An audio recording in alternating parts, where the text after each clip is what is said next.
Eu gostava de falar com vocês nesta manhã acerca desta dinâmica do Evangelho e o discípulo.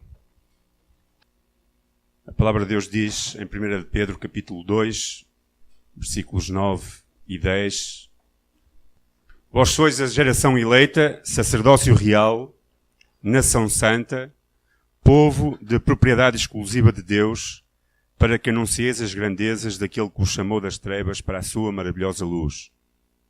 Antigamente não eras povo, agora sois o povo de Deus. Não tinhas antes recebido misericórdia, mas agora recebestes misericórdia. Oremos. Senhor, nesta manhã eu te louvo por a tua palavra, Senhor.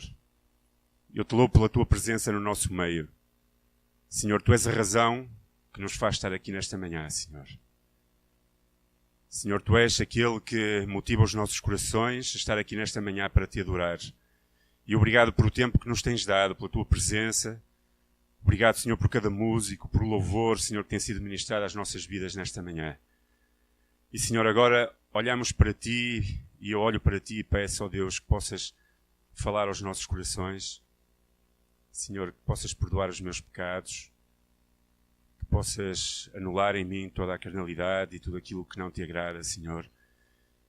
E que possas usar aquilo que eu vou falar para edificar as nossas vidas, para falar aos nossos corações.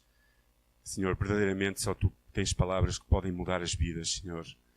E por isso fala connosco, desafia-nos, Senhor, anima-nos, instrui-nos, Senhor.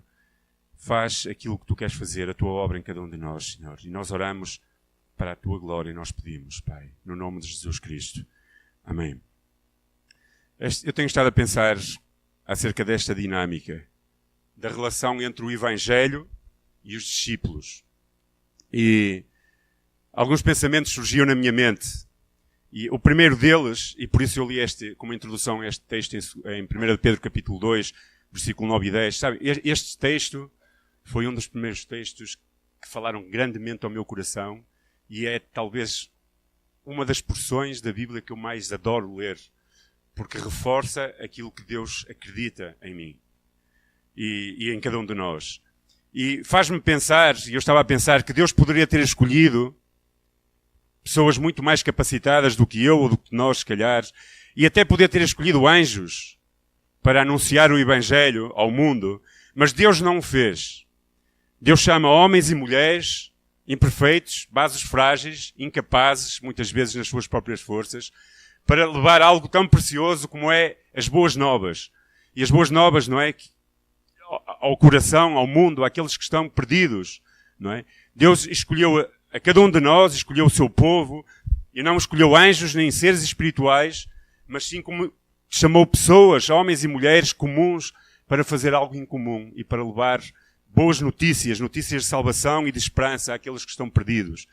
Por isso nós somos a geração que é eleita para anunciar as virtudes de Deus àqueles que estão mortos e perdidos nas trevas. E na realidade, nesta dinâmica entre o Evangelho e o discípulo, o êxito da expansão do Evangelho depende, em grande medida, e faço assim, porque Deus pode usar quem quiser e como quiser, mas depende em muitas formas de como cada um de nós, eu, você, tu, vais viver esta relação entre o Evangelho e a tua vida. A forma como nós, discípulos, nos entregamos ao Evangelho. A forma como nós assumimos o Evangelho e encarnamos o Evangelho. A forma em como nós somos essa geração, este sacerdócio real, essa nação santa, esse povo que é propriedade, diz Pedro, exclusiva de Deus. A forma em como nós nos relacionamos com essa verdade vai criar impacto nas pessoas que estão à nossa volta ou não. Na realidade, o Salvador, Jesus, hoje, tal como sempre, procura pessoas que lhe estão dispostas a dar as suas vidas, a amar o Evangelho e a relacionar-se nesta dinâmica do Evangelho nas suas próprias vidas. Deus não procura pessoas que dão o que lhes sobra. Eu tenho este tempinho que sobra, então eu vou dar este tempinho a Deus. Não, Deus não quer homens e mulheres que deem sobras de tempo. Deus quer homens e mulheres, e chama homens e mulheres que estão dispostos a dar todo o seu tempo, mesmo nos seus trabalhos, nas suas dinâmicas da vida, nos seus relacionamentos de amizade. Eles estão a entregar tudo o que são para o Evangelho. Deus procura aqueles que colocam sempre a sua pessoa em primeiro lugar, em todas as dinâmicas da sua vida. Alguém, a falar acerca deste tema, falava que o cristianismo verdadeiro é um compromisso sem reservas ao Senhor Jesus Cristo. Sem reservas. É dizer, eis-me aqui, Senhor, usa-me. Estou disposto a ser usado por Ti em todos os momentos da minha vida. Ainda que, claro, por causa da nossa imperfeição, não o conseguimos fazer. Mas uma coisa é conseguir, outra coisa é estar disposto. Estou disposto a que use a minha vida.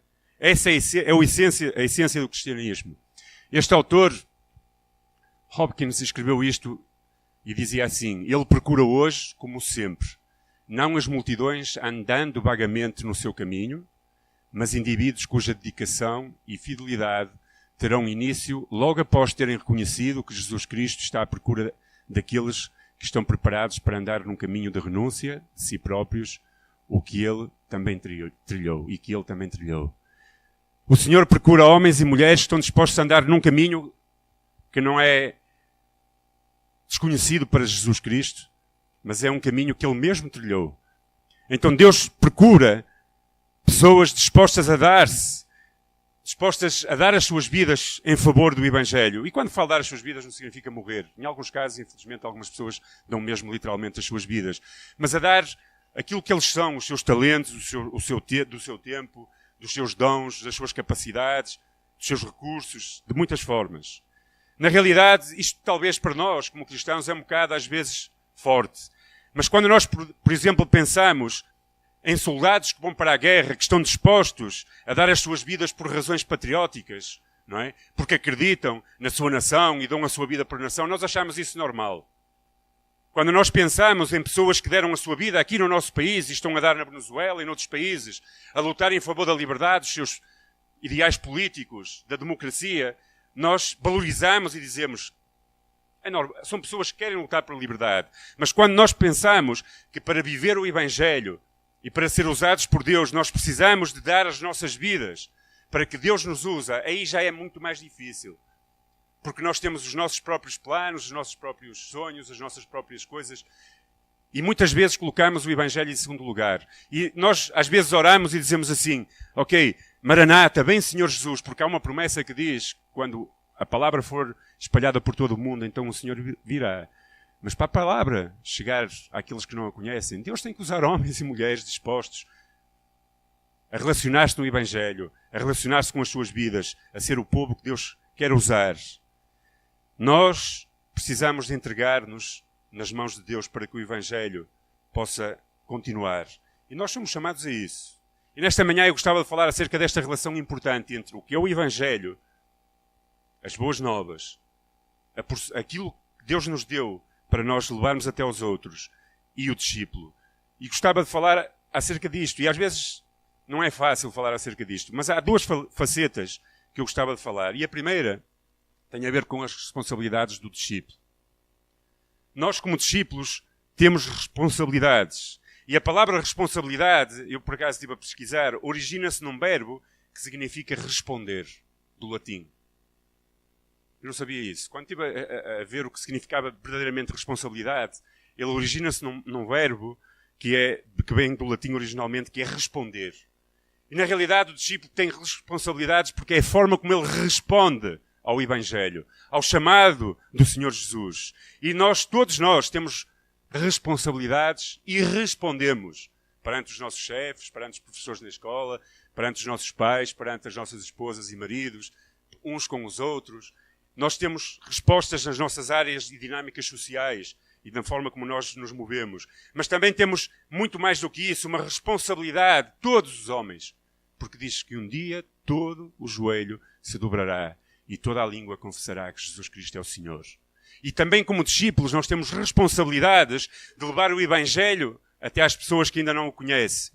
E a nossa responsabilidade diante de Deus, ela é em todas as esferas da nossa vida. Nas nossas ações, nas nossas atitudes, nas palavras, na conduta, nos pensamentos, sentimentos, nas nossas ambições e sonhos e até nas intenções do coração. Porque Deus, até as intenções do coração, consegue discernir em nós. Então há 3 áreas que eu gostava de falar rapidamente. E a primeira é a área espiritual. Ao ler os Evangelhos e depois, após, principalmente o livro de Atos, nós percebemos que os discípulos não se tornaram discípulos apenas porque conheciam Jesus ou até porque andavam com Jesus. Porque nós vemos que eles andaram 3 anos com Jesus e não perceberam nada de nada daquilo que Jesus queria das suas vidas. Então nós não somos discípulos de Cristo porque vimos à igreja ou porque conhecemos um pouco do Evangelho ou daquilo que o Senhor fala ou falou. Nós tornamos-nos discípulos quando nós começamos a ter o mesmo pensamento que Ele tem. Quando nós começamos a ter o mesmo coração que Ele tem. Quando nós começamos a decidir viver com os mesmos propósitos que Jesus tinha.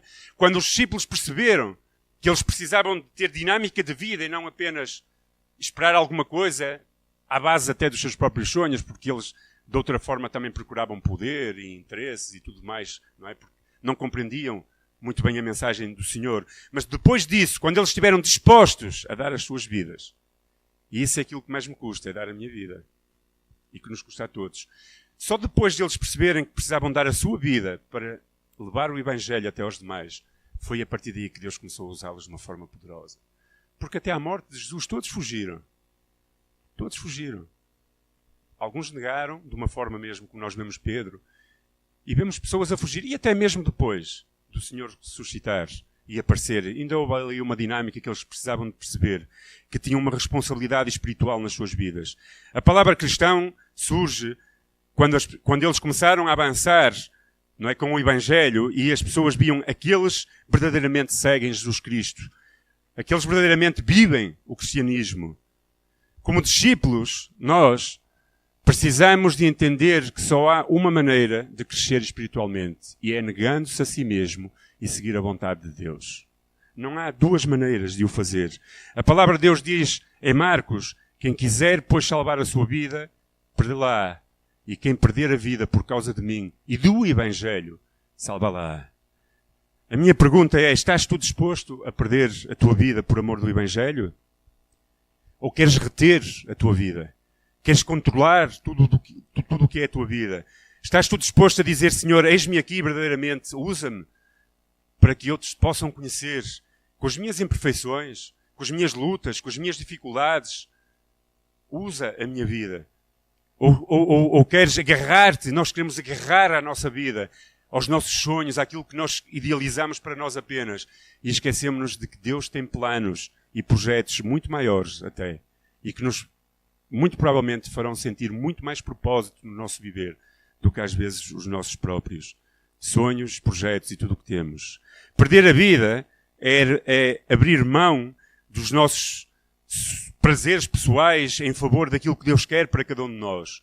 Não significa que deixemos de ter prazer na nossa vida. Pelo contrário, o prazer continua a existir, mas já não é ele que governa a nossa vida. Nós percebemos que há pessoas que estão a trabalhar de segunda à sexta-feira, arduamente, para conseguir ter algum dinheiro, e alguns deles estão à espera que chegue o fim de semana para encontrar prazer. Disseram, estou amargurado todos os dias, não é? Levantam-se para amanhã, mais um dia de trabalho, amargura, não é? E depois quando chega o descanso querem ter prazer e alegria e tudo mais.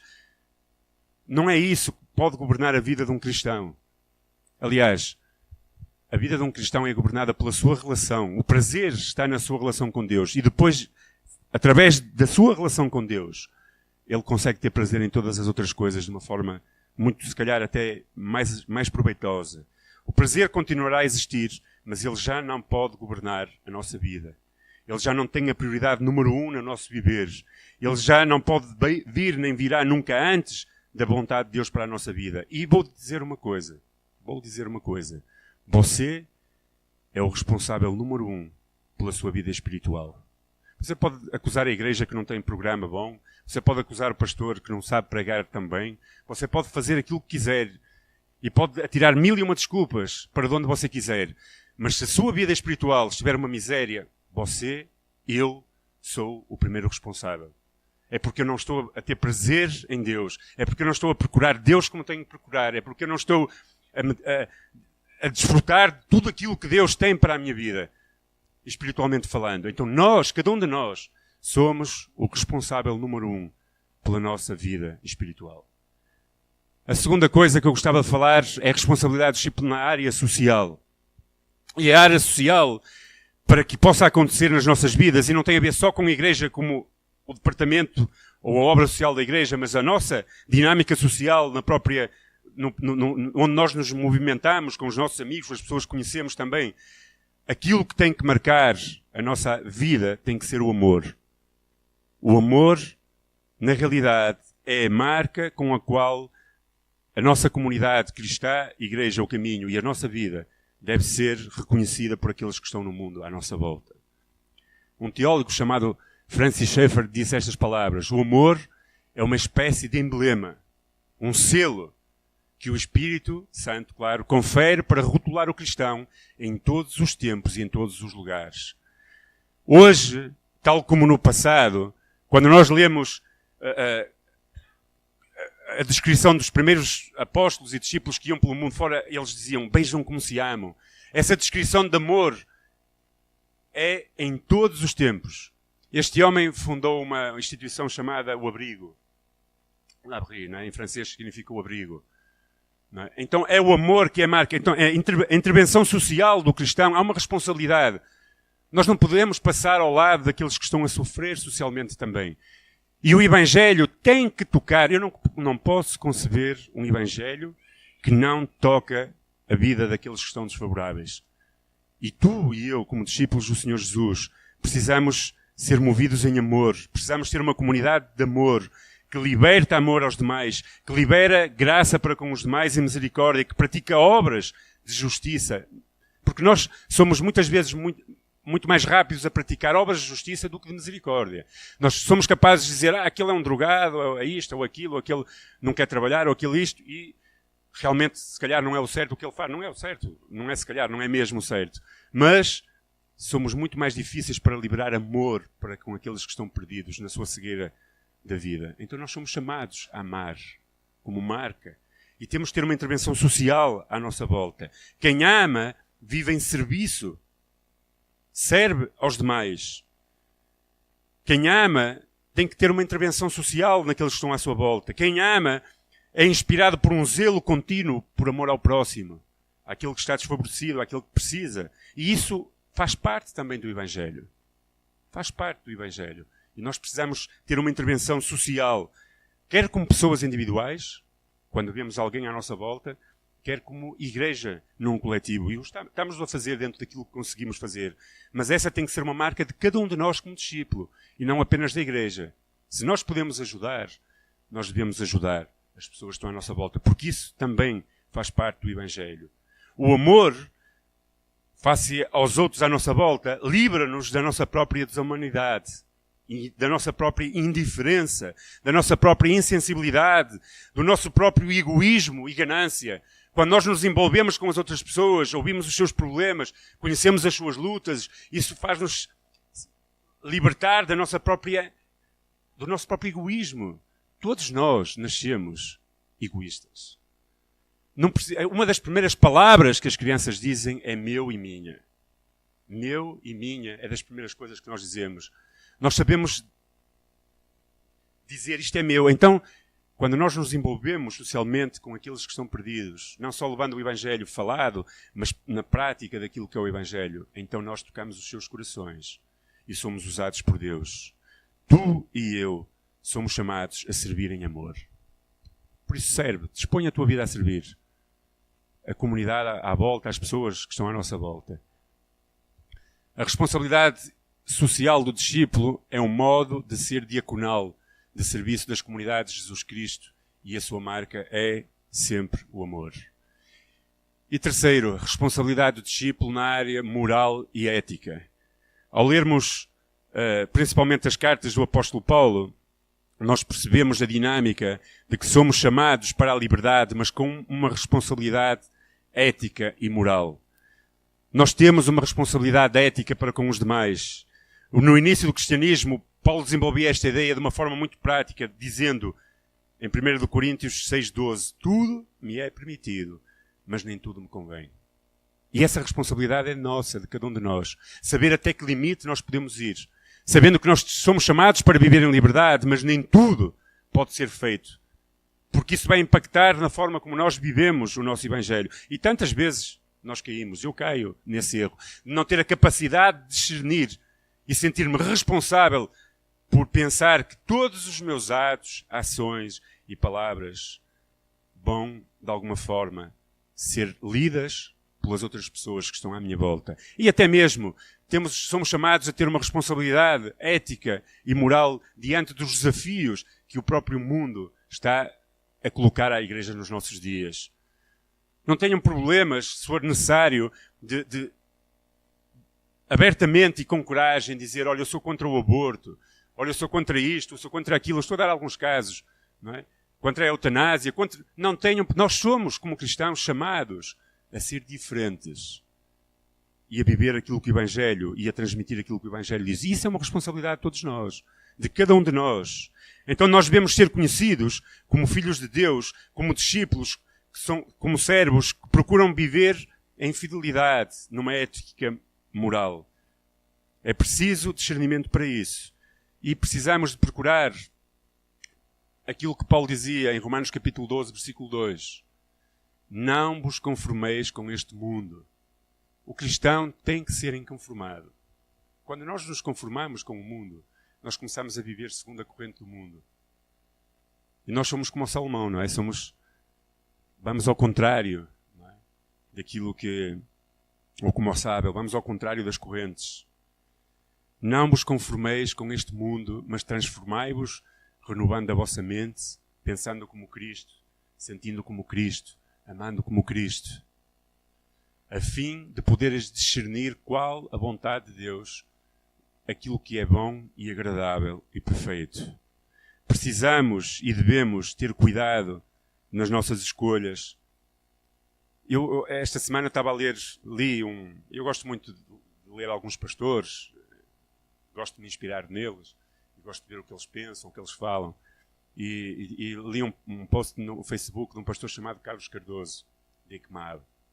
E ele escreveu, e isso, eu fiquei a pensar nisso, ele escreveu: infelizmente o ser humano tem a capacidade de destruir em poucos segundos tudo aquilo que demorou anos a construir, por escolhas erradas que às vezes fazemos. E por isso precisamos de orar ao Senhor. Eu preciso, tu precisas, nós precisamos, para que o Senhor nos ensine a ter discernimento para podermos, a cada dia das nossas vidas, fazer as escolhas certas e tomar as ações certas, para não destruirmos tudo aquilo que se calhar levou anos a ser construído. Boa fama, um bom nome, um testemunho. Então a expansão do reino de Deus está intrinsecamente e interdependente ligada a cada um de nós. E Deus conta contigo, consigo e conta comigo, conta conosco, para o avanço do reino, face às trevas que imperam no mundo. O segundo aspecto que eu gostava de falar era este: a influência do discípulo. Como nós somos influentes, mesmo sem dar-nos conta, a nossa vida traz influência àqueles que estão à nossa volta. E esta palavra que o Senhor Jesus falou é talvez aquela que mais refletisse em Mateus capítulo 5, versículos 13 a 16. Jesus dizia aos seus discípulos: vós sois sal da terra. Se o sal for insípido, com que se há de salgar? Para nada mais presta senão para ser lançado fora, ser pisado pelos homens. E depois dizia: vós sois a luz do mundo. Não se pode esconder uma cidade edificada sobre um monte.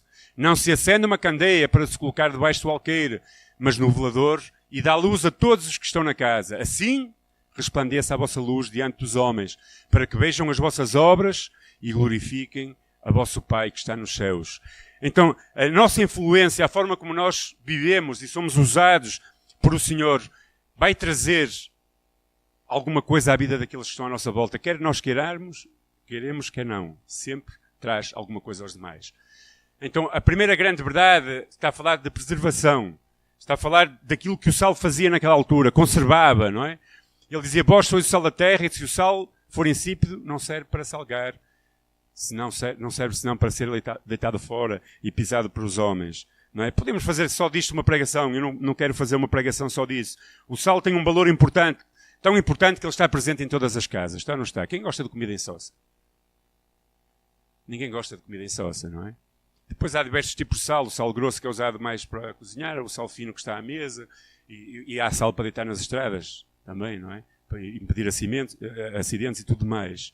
Então, na realidade, nós somos chamados a trazer algo que tem que impactar aqueles que estão à nossa volta de uma forma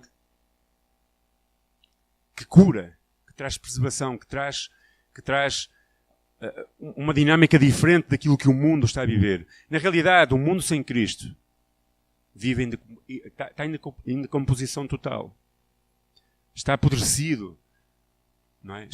Sutilmente as ideias do ser humano cada vez se afastam mais das ideias de Deus. E sutilmente vai-se introduzindo, não é? Coisas no mundo, que nós, se não tivermos cuidado, nós vamos absorvendo também. Mas nós somos chamados para ir contra, culturalmente, aquilo que se vai introduzindo no mundo. Então, nós somos chamados a ser diferentes. Cabe a cada um de nós, discípulos, através da palavra e do testemunho, mostrar o Evangelho como o único elemento capaz de evitar um desastre total para o qual a sociedade está correndo. Nós somos chamados a trazer algo... Sabem, o sal antigamente, eu não sei quantos de vocês viu salgadeiras, não é? Os mais novos nunca viram uma salgadeira, provavelmente. Mas eu lembro-me quando eu era novo não, uma criança, que eu também já fui criança e pequenino, e tinha muito cabelo na altura.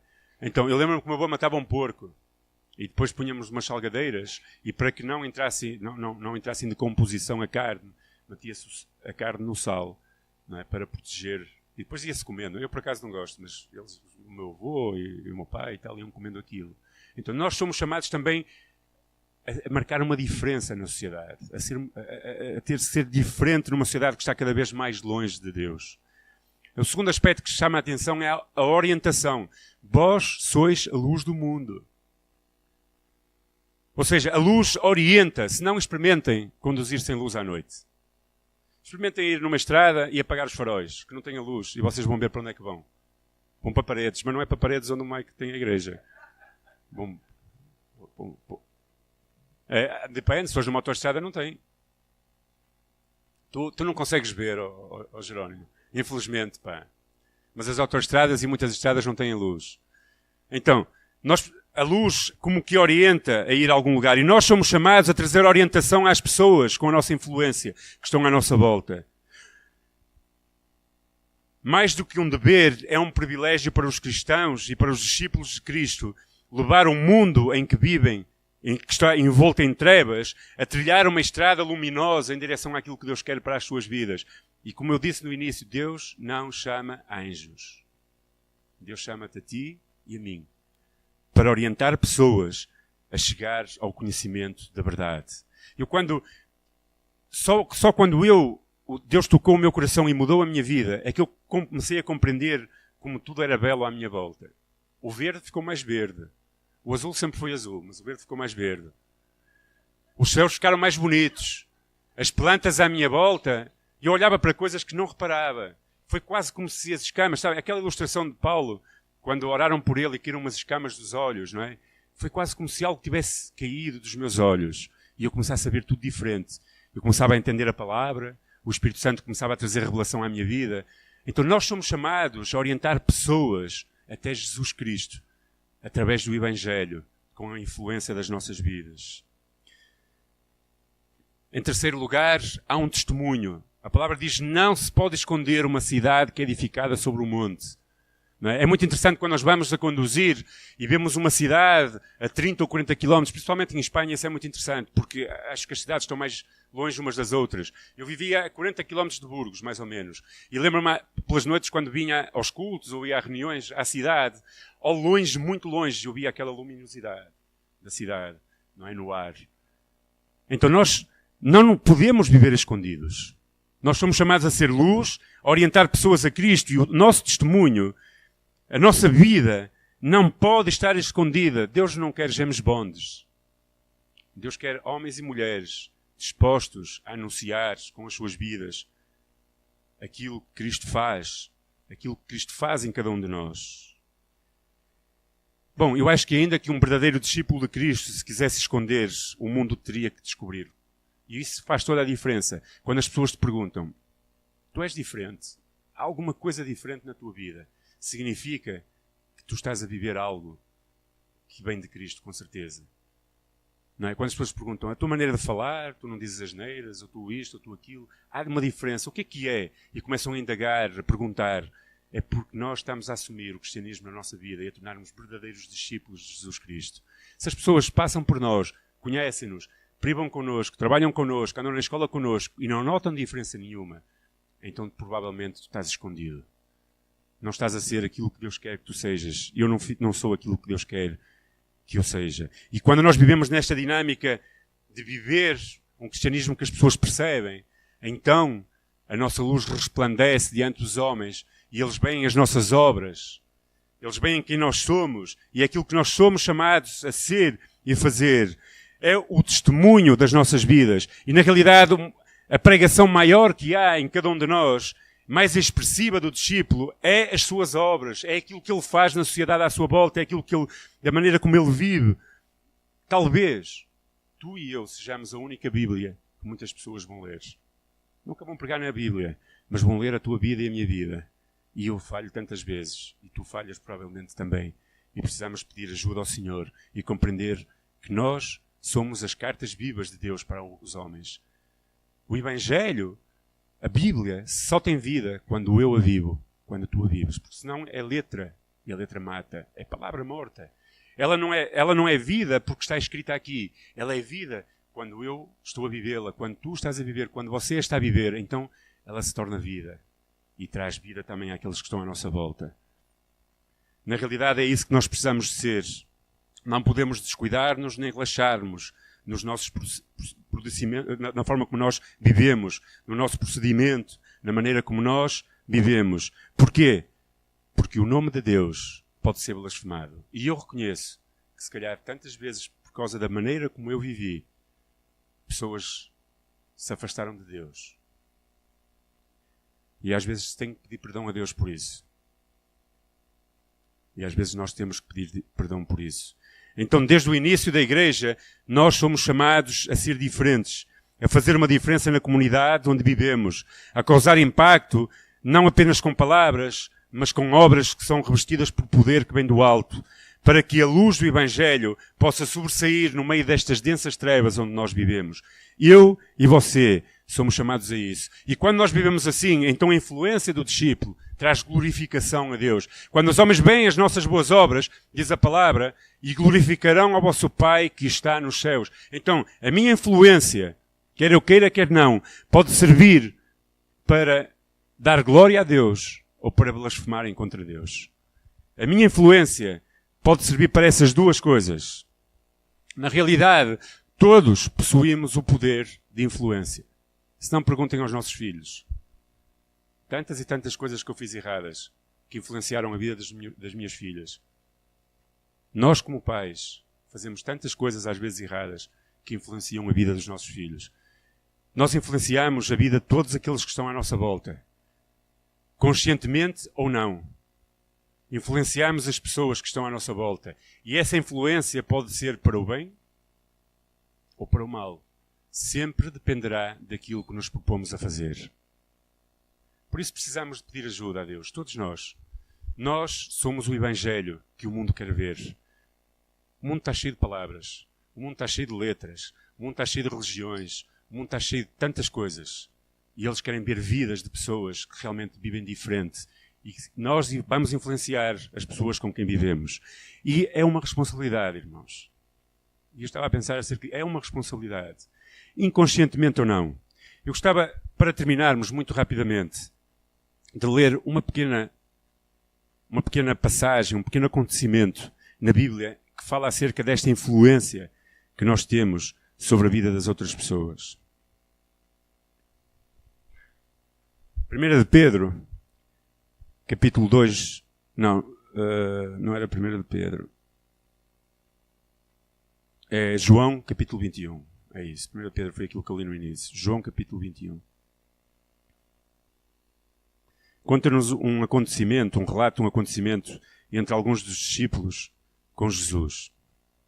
Versículo 1 diz assim: Depois disto, Jesus apareceu outra vez aos discípulos junto ao mar de Tiberíades do seguinte modo. Estavam juntos Simão e Pedro. Tomé, chamado Didimo, Nataniel, de Canaã, da Galileia, os filhos de Zebedeu e outros 2 de seus discípulos. Ou seja, estavam 7 discípulos juntos. E Simão diz-lhes assim, vou pescar. O que é que os outros fizeram? Vamos contigo. A história... Jesus já tinha aparecido várias vezes aos seus discípulos. Eles sabiam aquilo que tinham que fazer. Eles foram chamados. Aliás, logo desde o início, Jesus disse para eles deixarem tudo e o seguirem. A influência de Pedro na vida daqueles homens, ele disse, eu vou pescar. Ele não disse, olha, eu vou para ali, vamos para ali pregar o Evangelho, porque foi isso que Jesus Cristo disse. Nos Evangelhos, diz que o Senhor Jesus mandou eles pregar, não é? Ele não disse isso. A influência de Pedro na vida dos outros 6 discípulos fez com que eles seguissem a mesma escolha que ele fez. Não estamos a falar se a escolha era errada ou não. Ele não disse, olha, vamos para ali beber uns copos e apanhar a borracheira, ou fazer qualquer coisa nesse sentido má. Mas disse, vamos pescar. Ele não convidou ninguém a ir pescar. Aliás, ele não disse vamos pescar, disse vou pescar. Ele não convidou ninguém a ir pescar. Ele não disse aos outros, olha, vamos pescar. Ele disse, eu vou pescar. E os outros, muito provavelmente Pedro era um homem de caráter forte, influenciava, e nós depois vemos isso, não é, no seu caráter. Os outros seguiram Pedro e foram pescar também. Agora eu imagino, ok, a influência de Pedro começa a pescar, quando não foi chamado para pescar nem os seus discípulos. Aqueles homens, muito provavelmente, embora muitas pessoas pensem que não, tinham mulheres. 7 mulheres. Imagino eu que teriam, porque naquela altura os homens, quase todos eles eram casados. 7 mulheres provavelmente disseram, bem, se eles vão pescar, olha, vou fazer qualquer coisa, sei lá, vou arrumar a casa, vou fazer qualquer coisa, não sei. Ou vou passear ao shopping ali, ao Meia Shopping, tenho tempo, não é? Depois, os filhos. Quase todos eles tinham filhos. Provavelmente disseram, se o meu pai vai pescar, se a minha mãe vai passear para o shopping, eu também não vou à igreja hoje. Também não vou fazer isto. Para que é que eu vou ler a Bíblia se ninguém lê a Bíblia em minha casa? Para que é que eu vou orar se ninguém ora em minha casa? Para que é que eu vou fazer isto se ninguém faz? Estou a falar da casa. Agora, há muitas outras coisas. Então, há sempre influência. Pedro, inconscientemente, provavelmente, disse, vamos pescar. E os outros foram todos pescar. O chamado deles não era para ir pescar. O nosso chamado, Pedro, capítulo 1, primeira carta de Pedro, capítulo 1, versículo 10 e 9, fala que nós somos geração eleita para anunciar. Tu e eu não foste chamados a pescar. Sim, pescar, mas homens, não peixes. A principal missão do discípulo é levar o Evangelho àqueles que estão perdidos nas trevas, é ser luz, é ser sal, é influenciar pessoas para conhecer Jesus Cristo. E a propagação do Evangelho depende de mim e de ti. Não é só dos pastores, dos líderes, dos teólogos, nem dos escritores, depende de todos nós. E nós influenciamos aqueles que estão à nossa volta. Com palavras, com ações, muito mais às vezes do que palavras até. Então, meu querido irmão e irmã, cada um de nós somos chamados verdadeiramente a influenciar esta geração que vive em trevas, que está à nossa volta. Todos nós temos influência. Todos nós temos algum tipo de influência sobre a vida das outras pessoas. E quando nós resolvemos por nós mesmos dar destinos à nossa vida, abrindo mão do projeto de Deus, o resultado nunca pode ser outro do que infrutífero. Quanto é que eles pescaram? Se vocês lerem. Diz que eles andavam a pescar e não pescaram nada. E tantas vezes eu, por causa da minha escolha, não pesco nada. Não é? Há uma expressão que diz, olha, tu não pescas nada. O Mário sabe o que é pescar, não é? Às vezes não pesca nada, não é? Passa no mercado e compra um peixe e resolve o assunto. Eu, se fosse pescador, de manhã não chegava a casa envergonhado, pá, nem que fosse comprar peixe ao mercado. Ok. Então, nós somos chamados a levar Cristo até aqueles que estão sem Cristo. Mesmo nos momentos difíceis. Mas também, se nós continuássemos a ver a história, vemos que Jesus, mesmo assim, não os desprezou. Porque Jesus conhece a nossa vida, conhece o nosso coração. Jesus depois olhou para eles e disse, vou usar assim uma palavra um bocado, que é grande nabo. Andam para ali a fazer aquilo que eu não chamei a fazer. Às vezes Deus, se calhar, Jesus olha para nós e diz, meu filho, merecias levar um... Como é que chamam? Um cachaço. Não é? Um cachacinho para acordares. Jesus diz, opa, deitar as redes para o outro lado, anda lá. Pescar para o outro lado. Eu não sei qual é, nem como está a sua vida hoje. Se você tem pescado, homens e mulheres para Cristo, se tem tido influência na vida de outras pessoas de uma forma positiva, em que elas dizem assim, eu gostava de ter aquilo que esta pessoa tem. Se você tem vivido o Evangelho para impactar a vida dos outros, mas eu tenho uma certeza, o Senhor chama-nos a fazer isso. Deus quer usar as nossas vidas. Deus quer usar cada um de nós. Então nós temos 3 responsabilidades. Temos muitos mais, mas pronto, que eu coloquei. Espiritual, social, ética ou moral. E a nossa vida, a influência, deve ser para lutar contra a corrosão deste mundo. Contra a podridão que está no coração do ser humano. Somos chamados a orientar pessoas até Cristo. Através do nosso testemunho, pessoas irão conhecer o Senhor e irão glorificar a Deus, o nosso Pai que está nos céus e no nosso coração. Amém? Por isso, diga isto. Usa-me, Senhor. Deus quer usar a nossa vida. Amém? Oremos. Senhor, nesta manhã eu te peço perdão por tantas vezes em que eu não tenho tido responsabilidade. Em que eu tenho feito más escolhas, Senhor, com a minha vida. Em que eu tenho sido uma influência negativa para aqueles que estão à minha volta. E, Senhor, ajuda-nos a ter um discernimento espiritual capaz de evitar tantas coisas, Senhor, que podem trazer blasfémia até ao Teu nome, por causa das nossas vidas, Senhor. Senhor, obrigado porque Tu nos escolhestes a nós. Não escolhestes anjos, nem seres espirituais, mas escolhestes cada um de nós que somos vasos fracos e frágeis para levar algo tão grande como o Teu Evangelho àqueles que estão perdidos no mundo. E, Senhor, nós precisamos ter consciência de que nós somos parte integrante da propagação do Teu Evangelho, Senhor. Nós temos responsabilidades, Senhor. Somos uma influência para aqueles que estão à nossa volta. E por isso, Deus, dá-nos temor, ajuda-nos, Senhor, a viver de uma forma em que outros Te possam conhecer através daquilo que nós somos e da maneira como nós vivemos.